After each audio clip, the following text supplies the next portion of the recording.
Hello guys, কেমন আছেন সবাই? আশা করি সবাই ভালো আছেন। তো বল খেলা যাওয়ার সময় একটু লিফটে উঠে ভাব নিলাম। ভাব নিয়ে বাইরে দেখিও জাক্কাস একটা ওয়েদার। এটা হয়েছিল আমার রুমের সামনে, পিলার সামনে সিটি ফ্লাওয়ার একটা মার্কেট। তো বন্ধুরে ফোন দিয়েছি, বন্ধু চলে আসছে এই যে গাড়ি নিয়ে। বন্ধু আমার এটা হচ্ছে নায়ক, ঠিক আছে। তো কথা না বাড়ায় গাড়ির ভিতরে উঠলাম, এই যে বন্ধু, ঠিক আছে। একটু দুজনে একটু আড্ডা দিলাম, গাড়ির ভিতরে মজা করলাম, কথাবার্তা কইলাম। যাই হোক, এখন যাওয়া যাক মাঠের দিকে।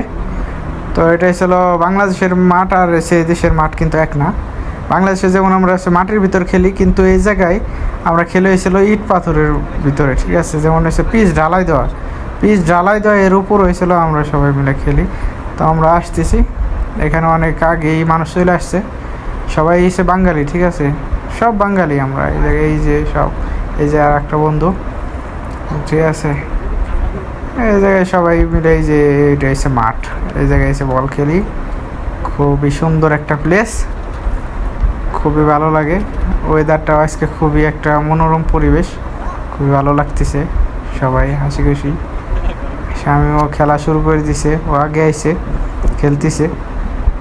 আমরা এই জায়গায় একটু ভিডিও করতেছি, এটাই বাস্তব।